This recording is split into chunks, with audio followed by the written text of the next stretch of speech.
Assalamualaikum warahmatullahi wabarakatuh. Alhamdulillah, alhamdulillahilladzi an'ama alaina bi nikmatil imani wal islam. Asyhadu an la ilaha illallah wahdahu la syarikalah wa asyhadu anna Muhammadan abduhu wa rasuluh la nabiyya ba'dah.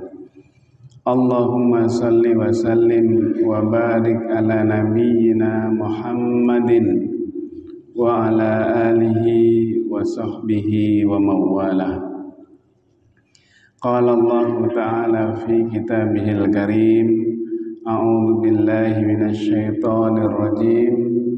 Bismillahirrahmanirrahim. Wa dzkur fil kitabi Ibrahim innahu kana siddiqan nabiyya. Jamaah salat subuh yang dirahmati Allah, kita bersyukur bisa menikmati udara segar di pagi hari, bisa menjalankan salat subuh berjamaah di masjid, lalu kita juga bisa mengkaji agama Allah, bisa mentadabburi ayat-ayat Al-Quran, dan juga bisa mentadabburi sabda Rasul.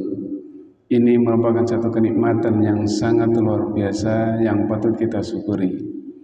Orang hidup itu kalau dinikmati nikmatnya, maka hidup itu akan terasa nikmat. Tetapi kalau yang diingat adalah hal yang tidak nyaman, yang tidak nikmat, maka hidup itu juga akan terasa tidak nikmat. Jadi ada seorang ibu-ibu punya dua anak. Satu anaknya bekerja sebagai tukang jualan payung dan jas hujan. Yang satunya tukang suka jualan dawet cendol. Maka setiap hari ibu ini merasa susah terus. Bagaimana susahnya? Ketika di musim hujan dia ingat dengan anaknya yang jualan cendol. Gimana anak saya ini? Tidak laku di jualannya. Ketika musim kemarau, dia ingat dengan anaknya yang jualan payung dan jas hujan. Gak laku anak saya ini yang satunya. Sedih hidupnya, tidak ada yang enak. Maka kemudian karena tetangganya itu tahu hidupnya kok susah terus ibu, wajahnya itu loh kok tidak ada enaknya, tidak ada kabar gembiranya, tidak ada sumringahnya, tidak ada senyumnya. Ada apa bu? Maka diceritakan ceritanya. Maka ayo nanti ikut pengajian ya sama saya. Diajaklah ibu itu ke pengajian. Lalu kemudian di akhir majelis taklim itu, ibu itu diajak cerita ke sama ustadznya. Coba cerita ke ustadznya. Maka apa kata ustadznya? Bu, sekarang dibalik bu hidupnya. Cara berpikirnya dibalik. Dibalik gimana? Kalau sudah musim hujan, diingat anaknya yang jualan payung sama jas hujan itu. Nanti kalau pas musim kemarau, diingat anaknya yang jualan cendol itu. Biar hidupnya enak. Jadi yang diingat itu yang enak-enak saja.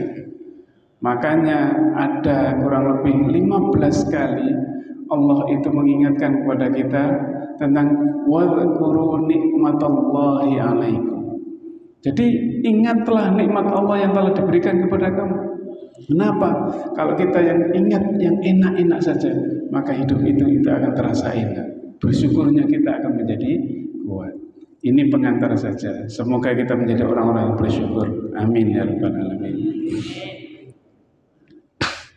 Bapak Ibu jamaah salat subuh yang dirahmati Allah, saya ingin melanjutkan. Kalau kemarin tentang keistimewaan Nabi Ibrahim, maka saya sekarang ingin mengkaji satu persatu bagaimana karakter kebaikan yang dimiliki oleh Nabiullah Ibrahim alaihissalam. Kita memang sengaja karena ini bulan Dzulqa'dah sampai bulan Dzulhijjah, kita akan membahas tentang Nabi Ibrahim, meskipun tidak akan cukup. Ada sebagian ulama mengatakan bahwa karakter kebaikan Nabiullah Ibrahim itu ada 35 karakter. Kita mungkin kenal Hanif, kita kenal Al-Mustafa, Khalilullah, dan seterusnya. Itu semua karakter Nabi Ibrahim. Nah, Al-Mustafa sendiri saja di satu-satu aja, nanti kalau bisa cukup kita bahas. Tapi satu saja. Jadi Al-Mustafa itu kata istofa yastofi dengan segala tasrifnya itu disebut 8 kali di dalam Al-Quran. Nah, 4 kali itu menyebut nama Nabiullah Ibrahim alaihissalam. Jadi adalah Rasulullah bahwa Nabiullah Ibrahim alaihissalam itu adalah Nabi pilihan Al-Mustafa. Jadi kalau mau disebut Al-Mustafa, jangan terus kemudian bahwa hanya Rasulullah saja Al-Mustafa. Tetapi nabi-nabi yang lain pun punya julukan dan berhak mendapat gelar sebagai Al-Mustafa, termasuk Nabiullah Ibrahim alaihissalam. Ya ada juga manusia biasa yang sebagai Al-Mustafa itu ada, yang namanya memang Mustafa, kan gitu. Cuma nama saya bukan Mustafa. Mustafa baru seruah Al-Mustafa, manusia pilihan, bukan begitu. Ini Al-Mustafa. Yang kedua adalah bahwa Nabiullah Ibrahim adalah Siddiqan Nabiyya. Siddiqan itu adalah orang yang membenarkan. Nabiyan juga sekaligus sebagai seorang nabi. Dalam surat Maryam disebutkan ayat 41, wa dzkur fil kitabi Ibrahim. Dan ingatlah, ceritakanlah wahai Muhammad, wa dzkur, ingatkanlah wahai Muhammad, ceritakanlah wahai Muhammad, fil kitabi Ibrahim, tentang kisahnya Nabiullah Ibrahim. Innahu kana siddiqan nabiyya, sesungguhnya dia adalah seseorang yang sangat membenarkan, lagi juga seorang nabi. Siddiqan itu berasal dari kata as-sidqu. As-sidqu itu oleh para ulama diartikan dengan kebenaran yang masih banyak disangsikan oleh sebagian orang. Jadi tidak semua orang kemudian benar, oh iya betul, oh iya itu benar. Tidak semuanya orang mengatakan gitu. Tapi hanya sebagian saja yang membenarkannya, tapi sebagian yang lain masih meragukan kebenarannya itu. Itu namanya as-sidq. Nanti di dalam hadis itu kan ada bahwa kebenaran itu mengarahkan kepada seseorang pada surga dan seterusnya. Nah, ini as-sidq itu, as-siddiqan itu berasal dari as-sidq. Jadi kebenaran yang masih diragukan oleh sementara orang. Memang betul adanya, benar adanya, tetapi belum jelasnya dari bukti-bukti yang ada. Makanya karena sebagian orang itu kemudian menyaksikan atau meragukan kebenarannya. Kita bisa melihat as-sidq ini nanti dari kisahnya atau dari Isra Mi'raj yang dilakukan oleh Rasulullah Muhammad SAW. Jadi nanti sampai akhirnya kenapa Abu Bakar As-Siddiq dikasih gelar As-Siddiq itu kenapa? Jadi ketika Rasulullah selesai melakukan Isra Mi'raj itu, lalu kemudian Rasulullah bercerita kepada orang-orang masyarakat Quraisy waktu itu. Lalu kemudian Abu Jahal turun, lalu berdiri di depan mengumpulkan orang banyak, lalu kemudian bertanya, kalian percaya enggak dengan apa yang disampaikan oleh Muhammad ini, kata. Maka kemudian saat itu orang-orang karena mengikuti logikanya Abu Jahal, maka banyak percaya. Mau dikuatkan lagi, dipanggil Abu Bakar. Abu Bakar coba kesini, dipanggil Abu Jahal. Kamu percaya enggak dengan apa yang disampaikan oleh Muhammad ini? Maka apa kata Abu Bakar? Seandainya Muhammad ini memberitahukan kepada kita bahwa di balik bukit itu ada musuh yang akan menyerang kita, dan itu belum terbukti, maka saya akan percaya dengan apa yang disampaikan oleh Muhammad. Lalu kemudian orang bertanya lagi, karena ada seseorang yang pernah ke Masjidil Aqsa, pernah ke Palestina, lalu bertanya kepada Muhammad. Ditanyain satu persatu, dan Rasulullah waktu itu bisa menjawab semua pertanyaan orang itu.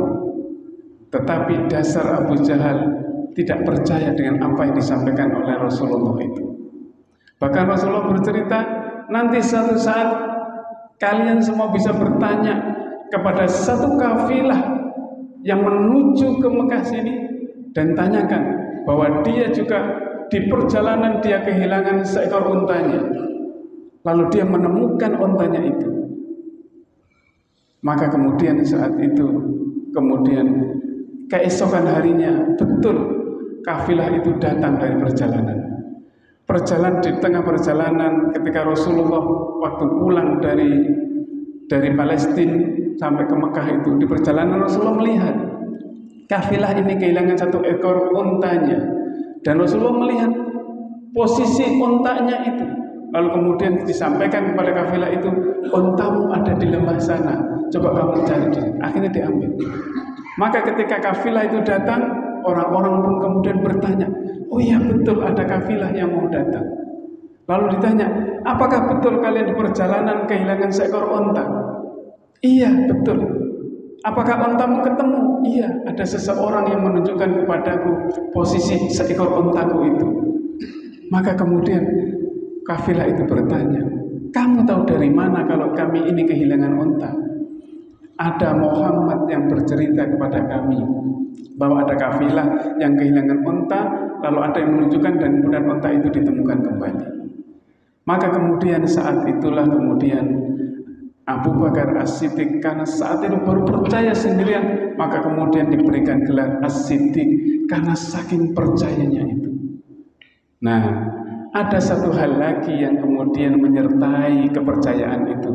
Satu adalah ketulusan yang ada dalam diri seseorang. Kalau orang baru percaya itu masih belum As-Siddiq. Oh, itu baru percaya biasa. Membenarkan biasa itu namanya baru.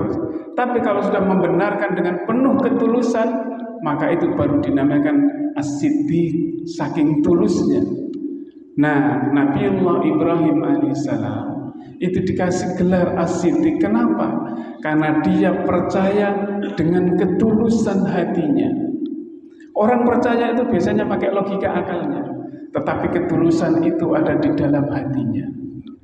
Mengapa Stephen Hawking, mengapa kemudian beberapa ilmuwan, Nietzsche dan seterusnya, para filsuf barat kemudian tidak percaya dengan adanya Tuhan, tidak percaya dengan adanya Nabi, tidak percaya dengan hari akhir dan seterusnya? Karena tidak ada ketulusan di dalamnya. Saya ingat dulu ketika saya baru lulus aliyah, ditanyain oleh bapak saya, Yung, panggilannya Yung kalau saya, Yung, kamu mau meneruskan kemana? Saya mau meneruskan ke IAIN, Pak. Waktu itu disuruh ke Libya, ke Jakarta. Tidak mau, karena sudah bosan dengan bahasa Arab. Maklum anak-anak SMA, anak-anak aliyah. Disuruh ke Manarul, Bangil, tidak mau. Kenapa? Karena masa mau belajar fikih terus, di pondok sudah belajar fikih. Apalagi karena waktu itu saya tahu bahwa orang tua saya lagi tidak punya uang, lagi hutangnya lagi banyak, tapi anaknya maksa pengen kuliah ke Jogja. Karena itu dua lembaga itu kan agak ya ringan lah, hampir gratis dikatakan begitu. Maka kemudian terus mau ngambil jurusan apa? Mau ngambil jurusan akidah filsafat. Langsung sudah. Orang kalau sudah belajar akidah filsafat itu bayangannya, oh ini mengkhawatirkan. Bisa jadi sekuler iya, lalu kemudian bisa nanti jadi orang ateis ini. Bisa meragukan segala kebenaran yang ada di dalam Islam. Itu kan. Lalu Bapak saya bilang, kenapa kok nggak masuk syariah saja? Enggak Pak, saya pengen masuk akidah filsafat. Karena sudah tidak mampu melarang anaknya masuk akidah filsafat, akhirnya masuk akidah filsafat. Di filsafat itu memang, kalau memang tidak hati-hati, ada banyak yang kemudian orang kemudian meragukan banyak hal. Tapi saya tidak melarang itu, enggak. Saya juga S2-nya juga filsafat juga. Tapi kemudian di situ kemudian saya melihat ini tergantung kepada orangnya masing-masing. Jadi kata Rasulullah itu, tafakkaru fil khalqi wala tafakkaru fi dzatil khaliq. Jadi tafakkaru fi khalqillah wala tafakkaru fi dzatillah. Berfikirlah kalian semua tentang suatu ciptaan Allah, semua ciptaan Allah kamu pikirkan.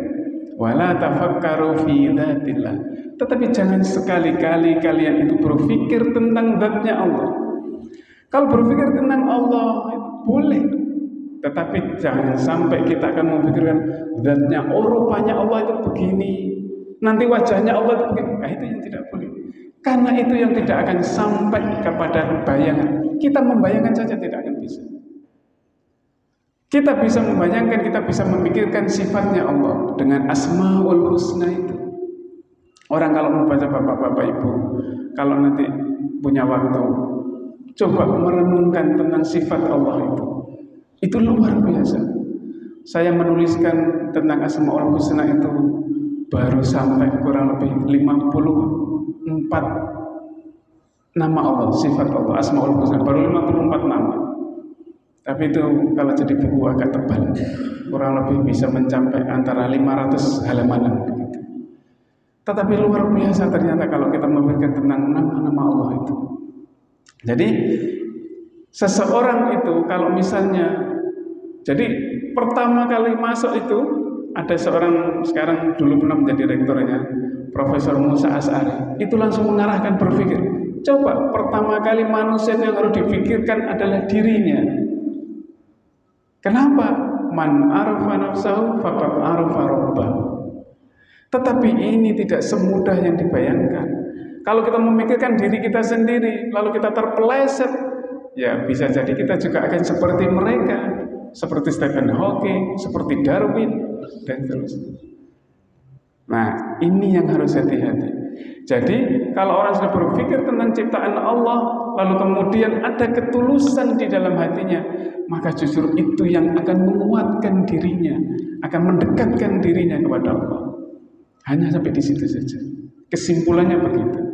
Tetapi kalau tidak ada ketulusan, arti manusia itu kan bukan hanya pikirannya saja, tetapi manusia juga ada hatinya, manusia juga ada perasaannya. Jadi manusia ada unsur ketuhanannya. Kalau itu yang diikutkan, maka insya Allah manusia akan menemukan kebenaran itu. Sama orang banyak kemudian menjadi mu'alaf karena ada ketulusan di dalam hatinya. Saya ingin mengakhiri gini cerita. Jadi di Jombang itu, ini berita cerita tentang ketulusan hati, tentang mata hati, mata batin kita. Jadi sekali lagi, kalau berpikir dengan akal kita, dengan mata wadah kita, mata jasmani kita, maka itu bisa akan menipu. Tetapi kalau dengan mata batin kita ikutkan, maka dia akan menemukan Tuhan. Seperti Nabiullah Ibrahim akan menemukan Tuhan dengan cara berpikirnya sendiri, karena ada ketulusan di dalamnya. Maka kemudian disebut dengan siddiqan nabiyya itu. Nah, pencarian Tuhan, pencarian tentang Allah yang dilakukan oleh Nabi Ibrahim akan kita ceritakan pada kesempatan yang lain. Jadi ada seorang kiai namanya Kiai Soleh Qasim. Soleh Qasim itu seorang kiai di Jombang. Saya lupa pondoknya apa. Nah, suatu saat beliau ini kedatangan seorang pelacur, seorang BTS, wanita tunasusila. Ya tentu saja dandanannya juga luar biasa. Lalu kemudian ya pakai kerudung, tapi kerudungnya cuma dicentelkan di rambutnya begitu, buat pantas-pantasan. Lalu kemudian dia menghadap Pak Yai, waktu itu lagi ngaji, lagi rame. Tahu-tahu dia datang menghadap secara pribadi, Pak Yai, kalau badhe nyuwun tulung, saya Indonesia, saya mau minta tolong Pak Yai. Minta tolong apa? Saya mohon didoakan. Loh, kenapa minta didoakan? Saya itu dagangan saya itu tidak laku. Maksudnya tahu ya dagangannya. Dagangan saya tidak laku Pak Yai. Terus mau gimana? Mohon saya didoakan Pak Yai biar dagangan saya itu laku. Kalau seandainya Pak Jigianto yang dimintai tolong kayak begitu, alhamdulillah. Mulai. Tapi ini dia melihat dengan mata batinnya, bukan hanya dengan akal, dengan mata batin. Lalu ketika ditanya, kemudian Ya sudah, kamu pulang, nanti saya doakan. Didoakan oleh kiainya itu. Bisa saja didoakan di tengah malam setelah sholat malam. Didoakan. Lalu didoakan setelah itu kurang lebih 2 minggu kemudian si WTS ini datang lagi. Loh, ono apa meneh? Ada apa lagi ini kok datang? Lalu dia mengatakan begini, Pak Yai, saya mau berhenti saja jadi WTS. Kenapa memangnya kok sampai berhenti? Masih belum laku dagangannya. Digitukan sama Kiai. Enggak Pak Yai, terlalu laris kan. Sampai saya enggak bisa melayani. Orang beli itu enggak bisa melayani. Saya mau berhenti saja.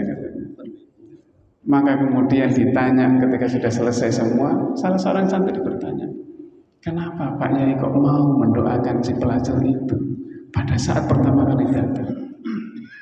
Saya melihat ada takdir Allah di dalam orang WTS itu. Tetapi saya hanya mendoakan saja. Tetapi kemudian kenapa? Lalu kemudian dia kemudian berhenti hanya karena izin Allah saja dia berhenti. Artinya apa? Melihat sesuatu itu boleh, tetapi harus kita ikutkan mata batin kita untuk melihat. Saya ceritanya teman-teman saya yang dulu jadi murid-muridnya Gus Dur itu pernah bercerita. Jadi dulu banyak teman-teman saya yang Gus Dur itu sebelum jadi presiden, waktu masih ketua PBNU, itu sering datang ke asrama mahasiswa UIN di Jogja. Diam-diam datang. Lalu anak-anak PMI itu, anak-anak NU, anak muda NU itu dikumpulkan, lalu didoktrin, diberi penjelasan, diberi pencerahan luar biasa. Jadi teladannya Gus Dur waktu itu. Nah, salah satunya kemudian mengatakan, Gus Dur itu lebih benar omongannya ketika dia tidak bisa melihat daripada saat dia dioperasi lalu bisa melihat. Kenapa? Karena dia melihatnya dengan mata batinnya, sementara ketika dia sudah bisa melihat, ada campur tangan mata jasmanianya itu. Ini gambaran saja. Kalau yang ada Gus Durian di sini saya mohon maaf. Tapi itulah adanya. Jadi sekali lagi, mata batinnya itu yang harus dilihat. Seperti mata batinnya Kiai Soleh Qasim itu ketika melihat bagaimana seorang WTS dan wanita tunasusila itu.